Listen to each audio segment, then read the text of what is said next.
Estamos terminando, não hoje, ainda temos uma pregação na doxologia, os últimos 3 versículos, nós vamos ter essa pregação ao final de outubro, eu vou lhes explicar depois porquê, para aqueles que nos visitam.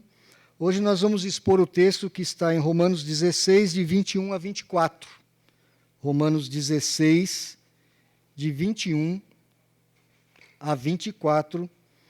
E eu quero lhes dizer hoje o que significa realmente sermos irmãos, o que significa sermos um corpo em Cristo Jesus. Diz assim o texto da palavra do Senhor. Saúda-vos, Timóteo, meu cooperador, e Lúcio, Jason e Sosípatro, meus parentes. Eu, Tércio, que escrevi esta epístola, vos saúdo no Senhor. Saúda-vos Gaio, meu hospedeiro, e de toda a igreja. Saúda-vos Erasto, tesoureiro da cidade, e o irmão Quarto. A graça de nosso Senhor Jesus Cristo seja com todos vós. Amém. Vamos orar mais uma vez. Pai, dá graça ao teu povo para compreender a tua palavra e disposição no coração para colocá-la em prática. Dá a mim fidelidade à tua palavra e clareza na exposição da mesma. Nós pedimos em nome de Jesus. Amém. Meus irmãos, eu quero fazer uma pregação um pouquinho diferente hoje. Eu vou expor rapidamente os versos 21 e 24 e vou me ater mais longamente nos versos 22 e 23. Porque praticamente todos aqueles que são crentes em Cristo já conhecem a figura de Timóteo, que é o primeiro nome que Paulo menciona aqui. Aqui Paulo está agora mencionando nomes de pessoas que estão com ele em Corinto e que provavelmente alguns desses homens vão viajar com ele até chegar em Jerusalém e depois para Roma. Essas viagens você pode constatá-las todas em Atos dos Apóstolos, elas estão todas descritas ali. E dentre esses nomes, Paulo menciona o seu pupilo, um jovem pastor chamado Timóteo, meu cooperador, ele chama de cooperador, aquele sinergel, ou seja, aquele que trabalha junto comigo. Aquele que está sempre junto comigo. Timóteo era um jovem cuja mãe era judia e cujo pai era grego. E Paulo conhece esse jovem numa das suas primeiras viagens missionárias, e Paulo prega o evangelho para ele, ele aceita Cristo como seu Senhor e Salvador. E Timóteo era um jovem muito especial, ele tinha uma mãe e uma avó que sempre lhe ensinaram as Escrituras, desde pequenininho, o que alguns irmãos estão fazendo isso aqui agora com essas crianças que aqui estão. Timóteo, então, era um jovem, talvez, alguns historiadores dizem que talvez ele tivesse entre 16 e 19 anos, aproximadamente, bem jovem mesmo. Mas Timóteo era muito especial para Paulo. Ele, além de ser um apoiador de Paulo, ele era um jovem íntegro, ele era um jovem piedoso, tanto é que Paulo, quando ele está escrevendo algumas cartas, ele o menciona várias e várias vezes. Por exemplo, se você abrir em 2 Coríntios, você vai observar isso, uma das cartas de Paulo. Em 1 Coríntios não, porque quando Paulo escreve 1 Coríntios, Timóteo estava em outra cidade. Você veja como que Timóteo era importante para Paulo. Diz no primeiro verso do capítulo 1, Paulo, apóstolo de Cristo Jesus, pela vontade de Deus, e o irmão Timóteo, a igreja de Deus que está em Corinto, e a todos os santos em toda a Acaia, que era a província romana onde ficava Corinto. Então veja que Timóteo está fazendo parte, realmente, como endereçando a carta. É claro que a autoridade apostólica é do apóstolo Paulo, mas Timóteo é mencionado. Veja, por exemplo, Gálatas ele não aparece, Ele não aparece também em Efésios, mas, por exemplo, vá para Filipenses 1:1, sempre o primeiro versículo, tá? Paulo e Timóteo, servos de Cristo Jesus, a todos os santos em Cristo Jesus, inclusive bispos e diáconos que vivem em Filipos. E assim outras cartas, além de escrever Paulo 2 cartas endereçadas a Timóteo. Primeira carta de Paulo a Timóteo, segunda carta de Paulo a Timóteo, onde ele dá orientações para esse jovem pastor a como se portar diante de uma igreja. Porque o que havia lá em Éfeso, onde Timóteo foi pastor? Muitas pessoas mais antigas, talvez até de origem judaica, estavam questionando a autoridade de Timóteo. Mas Timóteo é muito jovem. Inclusive, na cultura judaica, para você ser considerado um adulto, não era assim tão simples, e principalmente para você ser um líder. Você precisava ter pelo menos 30 anos de idade. Por isso que, inclusive, o Senhor Jesus, ele começa o seu ministério aos 30 anos de idade. Era uma idade própria para um líder judeu começar a falar a sua nação. Antes disso, eles não eram muito... Eram respeitados, tinham responsabilidades sociais. Um jovem judeu... Eu estava falando isso com alguns irmãos essa semana. Essa coisa de adolescência, esse conceito de adolescência é uma coisa muito moderna. Isso não tinha na antiguidade, aliás, não tinha há 250 anos atrás, não existia esse conceito de adolescência. Foi mais uma coisa da psicologia moderna do século XIX. Um jovem judeu, ele era preparado para ser adulto a partir dos 12 anos de idade. Ele já começava a ter responsabilidades na sua casa. Se o pai viesse a falecer, o filho mais velho era responsável por cuidar da mãe viúva e dos outros irmãos. Então, havia toda uma formação do jovem judeu para ele se tornar um homem responsável o mais rápido possível. Bem diferente do que nós estamos vivendo hoje, né? Onde a adolescência, até pouco tempo atrás, ela ia dos 12 aos 18 anos, e hoje você tem adolescente de 18 a 38 anos. Né? Garotos que continuam jogando videogame aos 35 anos, não saem da casa dos pais, não se casam e ficam dando trabalho para a sociedade. Né? Infelizmente, é isso onde a psicologia moderna levou a sociedade, pelo menos ocidental. Né? Mas Timóteo era um jovem promissor. Timóteo era aquele companheiro de toda hora. Ele era realmente um jovem cristão exemplar e era o cooperador de Paulo. Depois aparecem 3 nomes aqui, Lúcio, Jason e Sosípatro, ou Sópatros. Você vai ver esse nome em outros lugares com uma abreviação de Sosípatro. Meus parentes. Parentes, quando Paulo fala parentes, pode ser parente de sangue e pode ser também patrícios do povo judeu. São nomes, inclusive, judaicos, né? Esses nomes, a gente não tem certeza absoluta se nós podemos fazer comparações com esses nomes com outros nomes que aparecem nas Escrituras. Jason pode ser, sim, um homem que tinha uma casa do lado de uma sinagoga, numa determinada cidade que Paulo visitou. Pode ser esse, pode, mas é um nome comum. Lúcio também era um nome muito comum. Então, nós não podemos ter certeza absoluta se esse Lúcio é um outro Lúcio que aparece em outros textos. E Sosípatro também é um nome comum, embora estranho para nós, mas era um nome comum. Nós não temos muita convicção de quem eram esses homens, mas eles eram participantes do grupo que ajudava Paulo nas suas missões. Agora, para o verso 24, eu quero que você olhe o verso 24 comigo. Eu só quero trazer uma curiosidade para você aqui. É uma bênção de final de discurso. Paulo, se você observou, Paulo está tentando terminar a sua carta. Ele já tinha feito a graça de nosso Senhor Jesus Cristo, por exemplo, no final do verso 20. Olhe lá, pertinho. A graça de nosso Senhor Jesus seja convosco. Parece que ele queria ter terminado ali, mas alguma coisa aconteceu que ele tinha mais algumas coisas para escrever. E aqui novamente.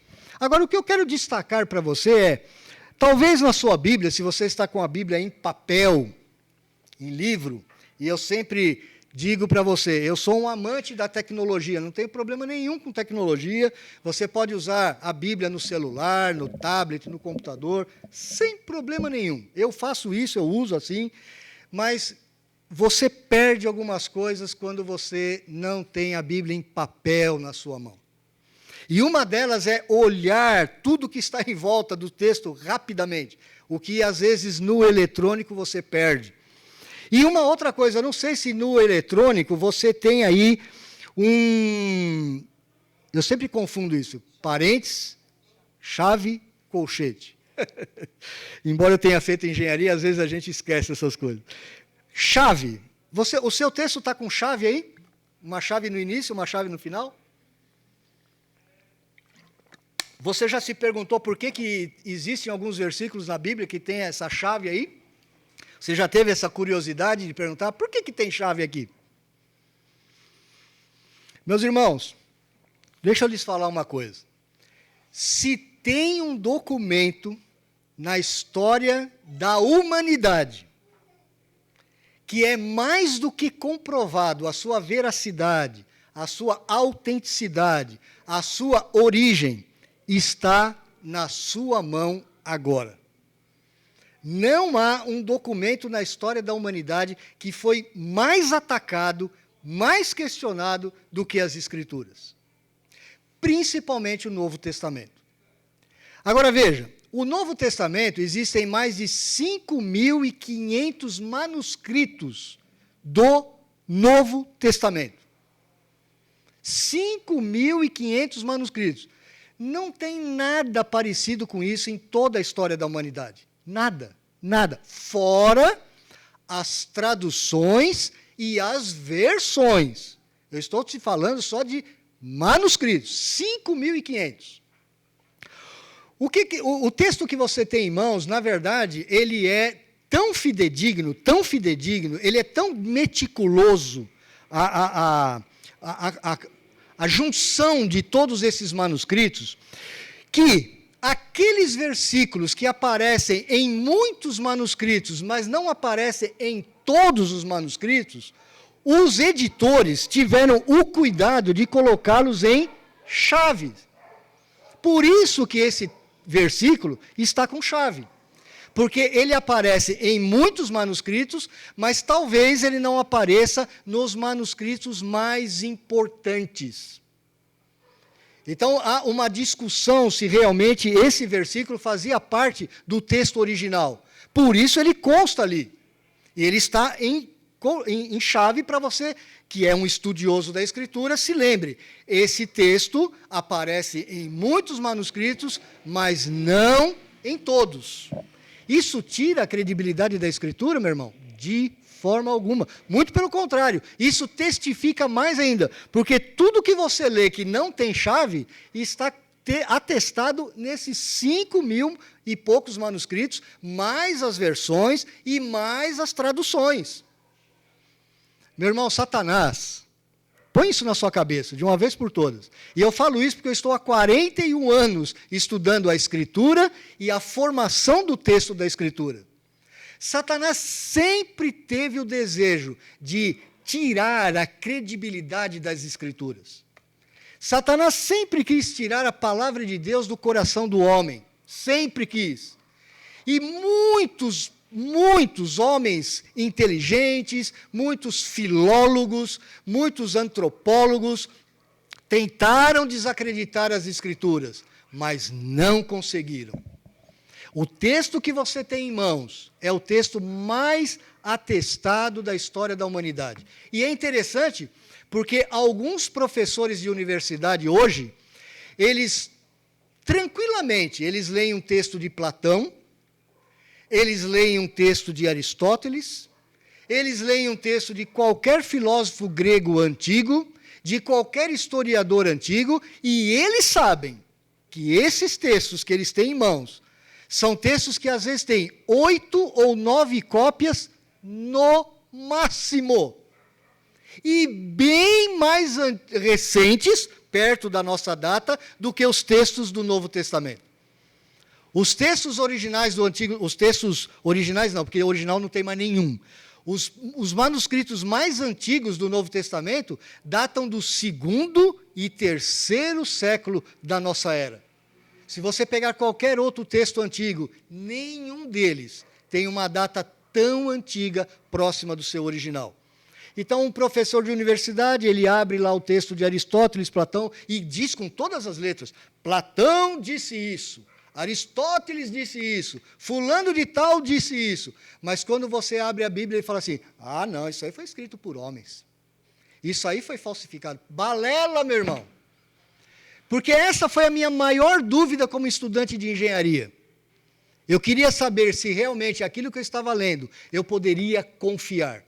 E eu gastei a minha vida inteira estudando tudo que você possa imaginar a respeito desse livro. E eu garanto para você, é o livro que eu mais tenho confiança. E eu tenho certeza absoluta, esse livro é a palavra de Deus. Ele não contém a palavra de Deus, ele é a palavra de Deus. Você pode acreditar no que eu estou lhe falando. Claro que eu não tenho tempo aqui para dar uma aula para você a respeito da formação do cânon. Esse não é o meu objetivo aqui. Agora eu quero que você olhe para os 2 versículos que eu quero gastar mais tempo. Eu, Tércio, que escrevi essa epístola, vos saúdo no Senhor, saúda-vos Gaio, meu hospedeiro, de toda a igreja, saúda-vos Erasto, tesoureiro da cidade, e o irmão Quarto.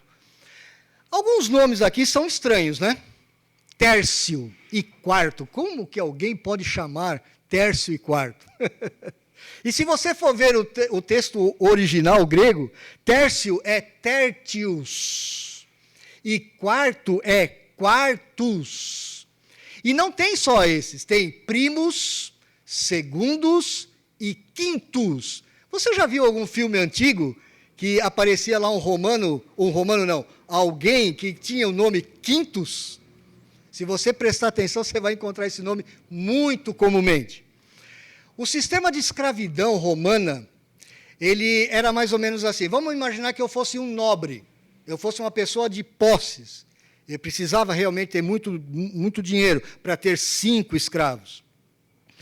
Eu tinha os meus escravos. Eles normalmente eram de origem estrangeira. Tércio e Quartus, o Tércio com certeza era de origem grega. O Quartus nós não sabemos, mas provavelmente também de um outro povo. Então, por exemplo, eu tinha 5 escravos na minha casa, na minha grande casa. O primeiro escravo era o primus. Primus é primeiro. Esse primeiro escravo, ele é assim o cara que vai administrar as minhas coisas, é o cara que entende um pouco de medicina básica, ele sabe atender uma emergência médica, é o cara que sabe contabilidade, é o cara que sabe ler e escrever, ele é o cara que realmente vai cuidar das minhas coisas, porque eu sou um senhor muito ocupado. Eu tenho muitos negócios, eu viajo, eu saio, eu deixo minha casa ali, a minha mansão, aliás, com muitas coisas, e esse primus, ele tem a responsabilidade de administrar a minha casa. Esse é o primus. Depois vem o segundo, ou secundos. Esse é o segundo escravo, ele se submete ao primeiro, ele faz exatamente o que o primeiro manda, ele já tem outras atribuições de menos importância. Depois você tem o tertius, ou, aqui passado para o português, o tércio. O tércio era o terceiro escravo, então, da casa do hospedeiro de Paulo. Esse tércio, ele escreveu a carta. E você vai achar estranho, talvez, se você não tem muita familiaridade com as coisas cristãs, você vai falar assim, mas peraí, não foi o Paulo que escreveu a carta? Você está falando agora que foi o Tércio? É porque era uma outra coisa muito comum na antiguidade. Quem estava elaborando o documento, normalmente não escrevia, ele ditava o que ele ia falar, e um camarada chamado amanuense, ou um secretário, realmente era aquele que digitava. É o datilógrafo de alguns anos atrás, que alguns irmãos aqui conhecem. Os mais jovens nem sabem o que é isso, né? Datilografia. O que é isso? Não sei mais o que é isso. Mas eles eram secretários, pessoas com uma certa capacidade de escrever rapidamente. Então, Paulo ditava e o Tércio escrevia. Mas veja, o Tércio era um escravo, e ele estava na terceira linha de sucessão. O primeiro escravo, o primus, ele não carregava pacote, ele dificilmente ia levar uma chicotada, ele tinha algumas regalias dentro da casa do seu senhor. E os outros escravos, eles serviam ao primus para que a casa tivesse um bom andamento. E você tinha o quartus, ou o quarto, como está aqui no texto em português. O quarto era um escravo jamais que cuidava da segurança da casa, de limpeza, organização, era um grau pouco mais baixo. E o quintus era o escravo mais baixo na linha dos escravos. Qual era o sonho do quintus? Passar a ser o quarto. O quarto, o sonho dele era passar a ser o tertius. O tertius ao segundo, e todos eles almejavam chegar ao primus. Agora, deixar de ser escravo era muito difícil. Raríssimo os casos de pessoas que deixavam de ser escravos. E veja, escravo aqui eles eram propriedades do senhor. Eles não eram empregados. Eles não tinham CLT, não tinha carteira de trabalho, não tinha direito trabalhista, nada disso. Eles eram propriedades do hospedeiro de Paulo. Só para você entender isso. Gaio. Quem é esse Gaio? Gaio é um nobre. Gaio é um homem que tem muito dinheiro, talvez um empresário. Ele hospeda na casa dele não só a equipe pastoral, Paulo e os seus amigos, como ele tem pelo menos 4 escravos, a gente não sabe se ele tinha um quinto aqui, provavelmente tinha, e também ele hospedava toda a igreja que estava naquela localidade de Corinto. Então, era uma casa grande. E esse Gaio, embora Gaio, que originou o nome português Caio, é um nome muito comum até hoje, e era na época, nós não sabemos exatamente se ele pode ser identificado com outros Gaios que aparecem no Novo Testamento. Mas, com certeza, Gaio era um homem nobre, um homem de grandes posses. E depois você tem aí o Erasto, que é o tesoureiro da cidade. Tesoureiro da cidade ele era o secretário de finanças da cidade. Ele tinha um cargo muito importante na cidade de Corinto. E há inscrições a respeito desse Erasto na história humana. Há um pavimento, uma pedra, uma lápide que foi encontrada, falando desse Erasto, anos depois do que está acontecendo aqui. Paulo escreve entre os anos 57 e 58, Erasto como o diretor de obras públicas da cidade de Corinto. Ou seja, esse Erasto cresceu na sua projeção social e econômica. Ele chegou a ser diretor de obras públicas, quase que um prefeito que cuidava das construções da cidade de Corinto. Muito bem, meus irmãos. Só para entrada, só para você entender o contexto onde nós estamos. Agora, deixa eu lhes falar uma coisa. Thomas Carlyle foi um grande teólogo, um grande homem de Deus do século XVIII, e ele diz assim: a coisa mais sublime neste mundo, que eu não conheço nada igual, nada além, é um santo camponês. Um camponês que está com Jesus Cristo. Tal pessoa o levará de volta para a própria Nazaré da Galileia. O que ele queria dizer com isso? Ele queria dizer o seguinte: ele, quando olhava aqueles camponeses da Escócia, Thomas Carlyle era da Escócia, aqueles homens simples, aqueles homens que trabalhavam na terra, mas que tinham sido alcançados pela graça do Senhor Jesus Cristo, e ele via como aqueles homens viviam, com vidas transformadas, com vidas que transmitiam a graça do Senhor Jesus Cristo. Ele dizia assim: eu gosto de olhar para esses homens e mulheres. Eles me mostram a beleza de Cristo. Eles me mostram como é importante conhecer Cristo, e como pessoas tão simples, que conhecem a Cristo e são conhecidas por Cristo, elas podem ser testemunhas tão magníficas a respeito de Jesus. Veja que nessa descrição que Paulo está nos dando, nós temos aqui 2 pessoas que para o Império Romano eram simplesmente escravos, Tércio e Quarto.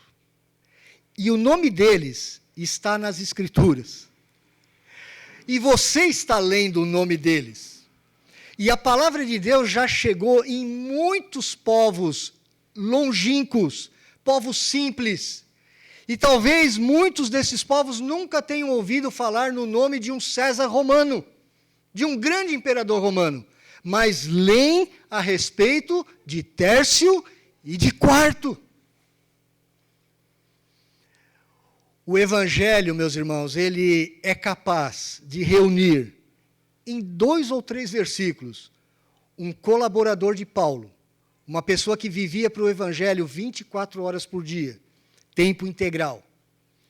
Ele reunia o apóstolo Paulo, ele reunia um nobre como Gaio, um homem de posses, ele reunia 2 escravos que são mencionados pelo nome, fazem parte da Escritura, e eles reúnem um secretário de negócios, um homem de negócios, todos em 2 ou 3 versículos. O Evangelho une aquilo que nenhuma filosofia, nenhuma ideologia, nenhum regime político jamais conseguiu fazer.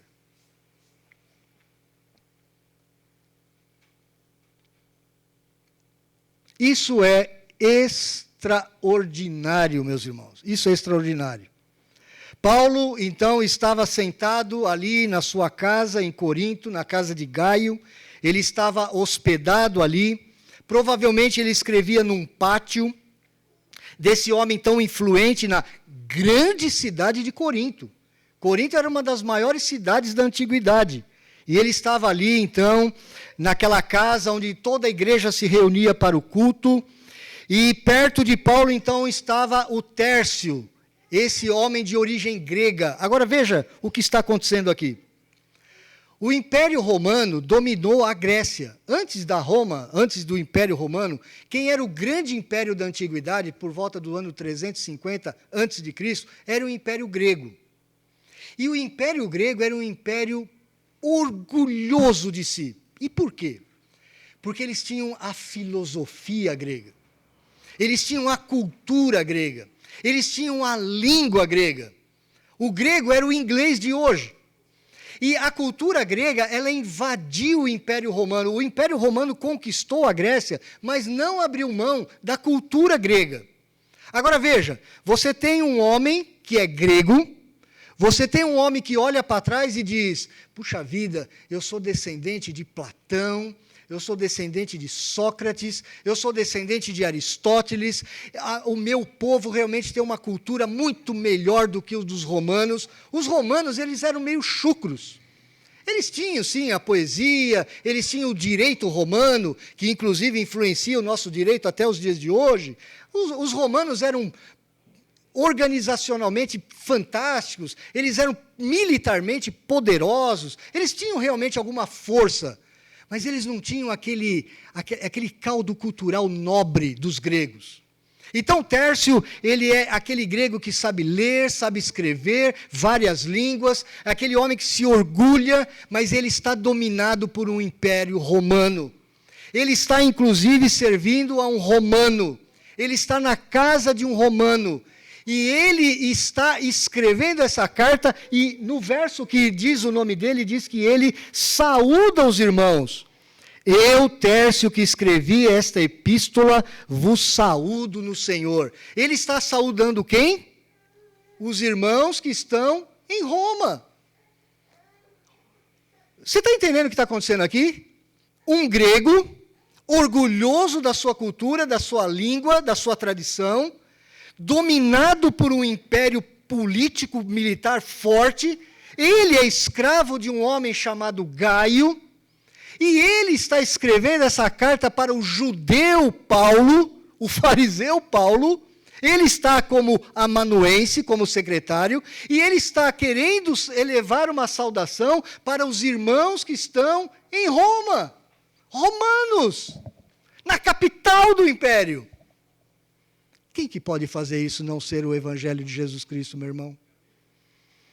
Só o Evangelho pode tirar o orgulho, a mágoa, o rancor de um escravo dominado por outro povo. Só o Evangelho de Jesus Cristo. Só o Evangelho de Jesus Cristo é capaz de colocar numa casa pessoas tão diferentes, economicamente, culturalmente, religiosamente. Gaio provavelmente tenha sido um ex-adorador de Júpiter, o grande deus do panteão romano. Paulo foi um adorador de Jeová dos antigos hebreus. Agora, todos são cristãos. Todos estão vivendo debaixo do mesmo teto. Talvez quando Tértios escreveu a sua saudação, não estranhe às vezes eu chamar de Tértios, porque esse é o nome original, é difícil às vezes eu lembrar que o português é Tércio, mas é o mesmo. Quando ele estava escrevendo talvez a sua saudação, Paulo pegou aquele documento e erguendo a mão, talvez num gesto muito gentil, ele disse assim: Caio, que é o meu anfitrião, e toda a igreja saúda vocês. O meu anfitrião também quer saudar vocês. E de repente aparece Erasto, o homem influente, amigo de Gaio, provavelmente, e vai conversar sobre aquela fé que mudou a vida daqueles homens. Paulo, então, pede para Tércio, inclui o nome do Erasto aí. Erasto, o tesoureiro da cidade, o secretário de finanças, também saúda vocês. Eles encontraram, como eu já lhes disse, uma pedra antiga em Corinto, com a inscrição que leva o nome de Erasto, como diretor de obras daquela cidade. Meus irmãos, não é impressionante saber que, além de pessoas simples, o Evangelho também alcançou pessoas notáveis na história da humanidade? Você sabia que a ciência moderna ela está baseada numa grande revolução científica que começa no século XV, XVI, tem o seu apogeu no século XVII, e se você fizer uma avaliação dos maiores cientistas, em qualquer área, você vai encontrar a maioria deles cristãos verdadeiros, alguns de origem católico-romana e muitos de origem reformada ou protestante. Você sabia disso? Os maiores astrônomos, os maiores biólogos, os maiores físicos, os maiores químicos, muitos deles foram cristãos bíblicos, verdadeiros. A rainha Vitória, a grande rainha do Império Inglês do século XIX, ela disse que ela desejava que a segunda vinda de Jesus Cristo ocorresse enquanto ela estivesse viva, para que ela tivesse o privilégio de colocar a coroa que ela ostentava, a coroa do Império Britânico, aos pés do Senhor Jesus Cristo. A grande rainha Vitória, uma das rainhas mais famosas do século XIX, ela desejava que o Senhor Jesus viesse em um tempo que ela estivesse viva, para pegar a sua coroa e se dobrar, e se prostrar, e colocar aquela coroa aos pés do Rei dos Reis. Mas Erasto é um homem nobre também. E olha que coisa interessante. Existe um escritor, McLaren, norte-americano, ele diz uma coisa muito interessante.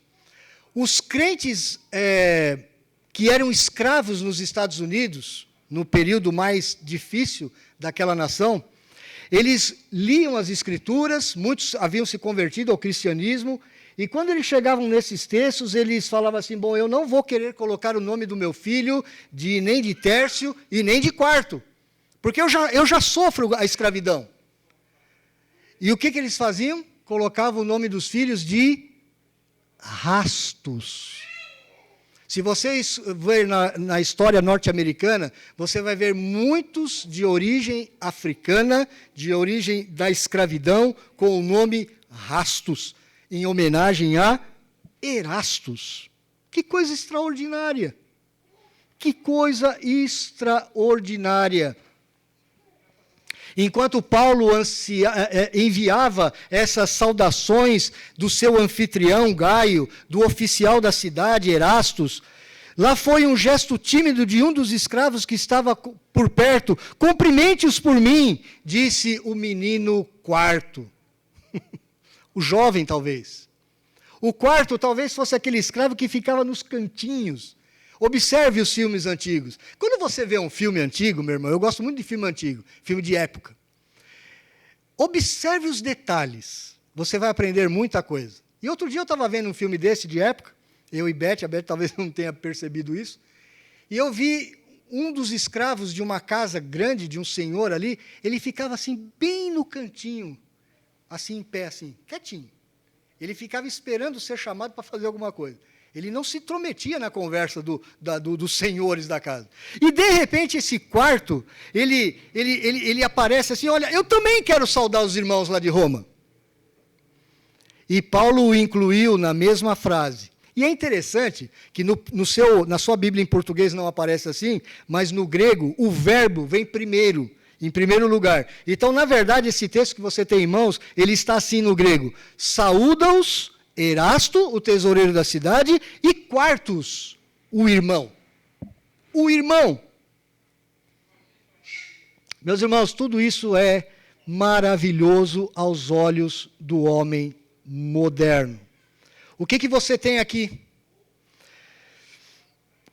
A sociedade romana, meus irmãos, ela se fraturou por volta do ano 476, com a queda de Roma. Mas a sua fratura começou bem antes, porque era uma sociedade realmente muito dividida. Você tinha muitas classes ali, você tinha... Alguns historiadores dizem, por exemplo, que entre os gregos e os romanos, 60% a 70% da população era formada por escravos. Você já imaginou isso? 60% a 70% daquela população de escravos. Porque os romanos conquistavam muitos povos. Então você tinha uma sociedade cheia de fissuras. Você tinha várias raças, várias línguas, várias nações, escravos, homens livres, plebeus, patrícios, conquistadores e conquistados. Todos estavam ali juntos.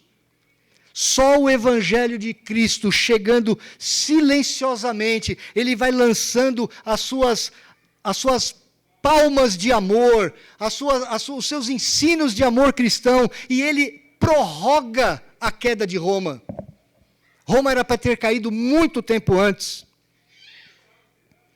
O Evangelho é o único poder sobre a face da terra, meus irmãos, que pode unir pessoas tão diferentes. Há uma palavra na sua Bíblia, que às vezes você vai encontrar como fraternidade ou comunhão, que é a palavra grega koinonia. Existem até alguns conjuntos de louvor aí que se chamam koinonia. Koinonia é a palavra grega que traduz ou fraternidade, ou amizade, ou comunhão. Aqui está uma verdadeira koinonia. Pessoas unidas pelo amor, o amor de Jesus Cristo. Meus irmãos, esse tipo de união de pessoas tão diferentes já foi tentado por ditaduras socialistas. Quantas ditaduras socialistas tentaram fazer o povo viver como uma unidade? E não conseguiram. Não é possível. Só o amor de Jesus pode quebrar essas barreiras. Não há como. Os crentes simplesmente ignoram essas distinções entre pessoas, como a gente vê nas epístolas. Eles se reúnem em torno da mesa de Cristo, o senhor, o escravo, o bárbaro, o grego, o judeu, o gentil, homens ricos e pobres, homens ignorantes e sábios. Isso é a unidade real, absolutamente acima e além de todas as distinções humanas. O mundo viu isso, o Império Romano viu isso e se maravilhou. Em João capítulo 13, 35, o Senhor Jesus diz: nisto conhecerão os homens que sois meus discípulos, que vos amais ou que vos ameis uns aos outros. Igreja do Jardim Fortaleza, se nós queremos ser conhecidos como cristãos, num mundo fraturado como o nosso, nós devemos nos amar uns aos outros. Você deve estar disposto a perdoar o seu irmão, a amparar o seu irmão, a conhecer o seu irmão, a viver em comunhão com o seu irmão. Nada menos do que isso poderia ter induzido aquele simples escravo número 4, o Quartus, a pedir a Paulo que enviasse o seu amor aos irmãos desconhecidos do outro lado do mar. Você acha que o escravo que estava ali como escravo, para fazer talvez os serviços mais ruins da casa, você acha que ele ia se propor, olha, coloca o meu nome na carta aí, eu quero também saudar os irmãos? Isso é o que o Evangelho de Cristo faz. Ele muda a nossa estrutura. E em Gálatas nós acabamos de ler na nossa liturgia, não há judeu, não há grego, não há escravo, nem livre, não há homem, nem mulher, porque todos nós somos um em Cristo. Dentre o povo de Deus não pode haver preconceito. Você não pode ter preconceito social, econômico, cultural, nenhum preconceito. Você deve amar o irmão mais simples, como o irmão mais nobre, o irmão mais culto, como o irmão mais ignorante, da mesma forma. Não pode haver distinção. Quartus traz uma pequena mensagem de um missionário. Ele está preocupado com pessoas que estão vivendo em Roma, muito distante de Corinto. Eu pergunto para você hoje, meu irmão, você se preocupa ou você fica emocionado quando você ouve falar de uma tribo africana que foi alcançada pelo Evangelho? Você se preocupa talvez com os nossos irmãos que estão no interior da China, massacrados pelo Partido Comunista Chinês? Você está preocupado com irmãos nossos que estão aqui próximos de nós, na Venezuela, em Cuba, no México, sendo perseguidos por estados ateus, secularizados ou marxistas? Quartus não conhecia ninguém em Roma, e ninguém em Roma jamais ouvira falar de Quartus, mas ele os amava e ele queria que aqueles irmãos soubessem disso.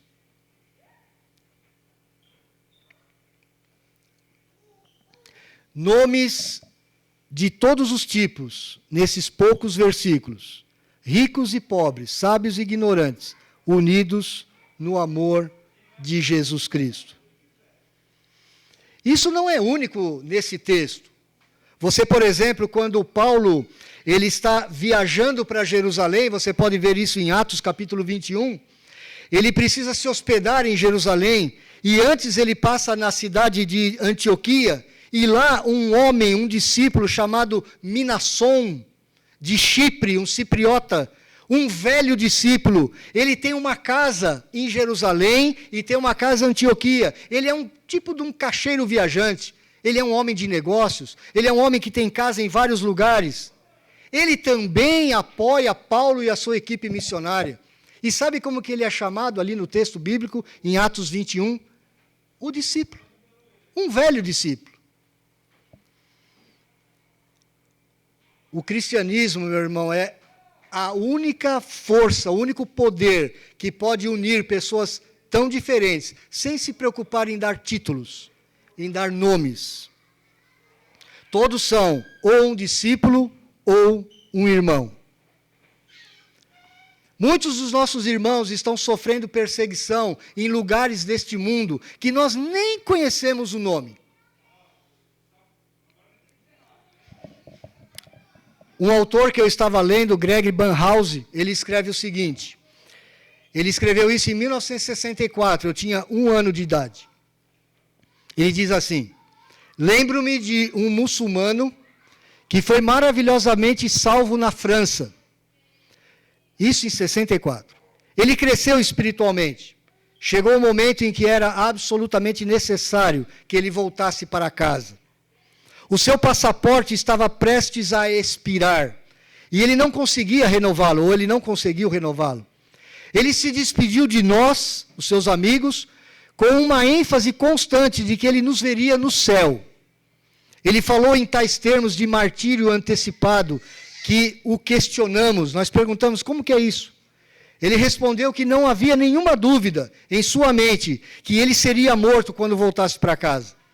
Ele sabia que não podia negar a Cristo. Cristo era muito importante na vida desse muçulmano, agora cristão. Cristo está em mim, disse ele. E é impossível esconder a Cristo. Ele transformou a minha vida. Não tem como eu voltar para a minha terra, lá num país muçulmano, e negar o cristianismo. Isso é impossível. E então ele continuou calmamente: eles vão me matar. Banhouse, junto com os amigos, perguntaram a ele como isso seria feito. Como que eles vão te matar? Você não vai voltar para sua casa? Ele refletiu por um momento e respondeu: a minha mãe, ela tentará que seja feito isso de forma muito simples, me dando uma dose de veneno. A mãe. Mas os meus irmãos vão querer arrancar a minha língua com um par de pinças e colocar brasas em meus olhos e me matar lentamente. Tempos depois, um cristão francês foi ao Marrocos, da onde esse muçulmano se converteu ao cristianismo, e procuraram por ele. E a pessoa que foi contactada simplesmente disse: ele está morto, ele já morreu. Ninguém sabia nada sobre isso. E ainda havia a sensação de que todos sabiam tudo sobre isso. Meus irmãos, isso é a coisa mais comum hoje, no século 21, no ano 2021. Talvez você não seja um apóstolo, talvez você não tenha traduzido a Bíblia, talvez você não seja um mártir, mas talvez como Minasson e Gaio você seja uma pessoa que tem uma casa grande e você pode abrir a sua casa para que os crentes possam se reunir. Jesus Cristo disse assim: quem vos recebe, a mim me recebe, e quem me recebe a mim, recebe aquele que me enviou. Quando você hospeda o povo de Deus, você está hospedando anjos do Senhor. Também ele disse: qualquer que vos der a beber um copo de água em meu nome, porque sois de Cristo, em verdade vos digo que de modo algum perderá a sua recompensa. Talvez você não tenha uma casa onde você possa abrir a sua casa em hospitalidade para quem precisa. Pode ser que a sua casa seja muito pequena, muito simples, mas você tem um coração que pode abrir para Jesus Cristo. E Ele pode se dar a conhecer na sua vida. Que santidade, que beleza podem habitar em uma vida obscura, uma vida desconhecida. Muitos desses nomes que são mencionados no capítulo 16, meus irmãos, talvez não digam nada sobre eles, como Lúcio, Jason e Sosípatro, a não ser que eles estavam em Cristo. E isso deve ser suficiente para cada um de nós. Você pode não ter diploma algum, você não pode não ter nenhuma grande obra de que se orgulhar, mas você tem o maior tesouro que o ser humano pode ter: você pode pertencer a Cristo. Não são as suas grandes obras que contam, mas é o motivo pelo qual você age, o motivo pelo qual você faz alguma coisa nessa vida. O Senhor Jesus disse assim: vós sois a luz do mundo, vós sois o sal da terra. Quando ele fala em luz, ele está lembrando de uma vela. E a vela tem o pavio e tem a cera. Para uma vela brilhar, você precisa gastar o pavio e a cera. A pergunta que eu quero lhe fazer hoje, meu irmão: se você quiser brilhar por Cristo, talvez você tenha que perder alguma coisa. Para gerar essa energia elétrica aqui, algum trabalho está sendo feito. Alguma perda de energia está sendo transformada em energia elétrica. Mas Paulo conhecia uma vela. Para uma vela iluminar, ela precisa se gastar. Para você ser luz deste mundo, você precisa gastar a sua vida. Você já viu como que o sal funciona? E aí as irmãs sabem melhor do que eu como é que funciona o sal. O sal, ele dá sabor e ele preserva o alimento. Principalmente na antiguidade, quando não tinha geladeira nem freezer. Mas para o sal funcionar, ele tem que sumir na massa, na carne. Ele não pode aparecer. Se você comer uma comida que o sal está aparecendo, você com certeza não vai gostar. O que o Senhor Jesus está dizendo é que muitas vezes nós, como sal neste mundo, nós talvez não somos notados. Talvez nós não aparecemos, talvez nós sumamos, nós morramos neste mundo. Mas nós devemos dar sabor e conservar este mundo, porque esse mundo está apodrecido pelo pecado e por Satanás. Mas você é o sal que tempera, você é o sal que dá sabor, você é o sal que preserva ainda uma humanidade totalmente corrompida. Nós somos o sal da terra, nós somos a luz do mundo. Meus irmãos, nós temos pessoas aqui simples que estão servindo aos outros. O Tércio saúda você, o número 3. O número 4 saúda você. Obrigado, Senhor. Nós não podemos falar com eles, mas se você puder deixá-los saber que somos gratos por suas pequenas vidas cheias de Cristo, sabemos que eles ficarão mais do que satisfeitos. Pois já podemos começar a entender o que é nos tornarmos semelhantes a Cristo e servir uns aos outros. Eu já lhes disse isso há poucas semanas atrás. A grandeza não consiste em ser servido, mas em servir. Essa mensagem de Jesus Cristo derrete os nossos falsos ideais e o nosso orgulho. Essa é a mensagem do Evangelho para a nossa vida hoje, meus irmãos. E nós temos um Deus que nos prova isso da forma mais contundente possível. É um Deus que pode ser reconhecido sim porque Ele criou o universo. Ele estabeleceu as estrelas. Ele criou tudo o que existe com sabedoria, com poder. Mas sabe como que Ele quer ser conhecido por nós? Como o Deus que nos ama. Deus é o ser que mais te amou com ternura, como você nunca podia ter sido amado. Deus trabalha para aquele que nele espera. Esse é um dos versículos mais incríveis das Escrituras. Deus trabalha para aquele que nele espera. Ele nos ama. E como Ele nos ama, como nós somos amados, o nosso coração se eleva. Isso é o que o Evangelho faz em nossa vida. Ele transforma nós de escravos em seres livres no coração e na alma. Talvez Tércio e Quarto tenham escrito isso, ou falado isso. Éramos escravos, sim, mas um dia Paulo entrou em nossa casa, na casa do nosso patrão, do nosso mestre Gaio. Vimos nele uma grande transformação. O Gaio estava transformado, o nosso patrão foi transformado. Ele começou a ser gentil conosco.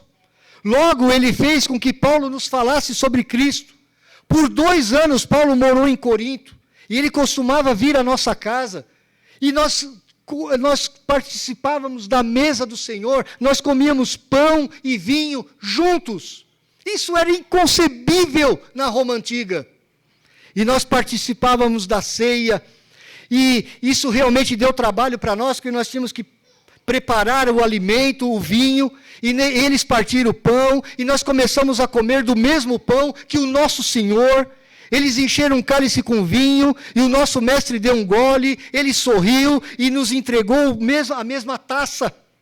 Dia após dia, tudo se transformava. Ele colocou a sua mão sobre nós, e ele chorou enquanto falava da graça de Deus que salvava a cada um de nós. Ele disse que era o nosso mestre, mas ele percebeu que ele tinha um mestre que era Cristo. Ele queria nos tratar da maneira como Cristo tratou. O amor transformou as nossas vidas. Mestre e escravos numa mesma casa. Quais são os seus números no céu, meu irmão?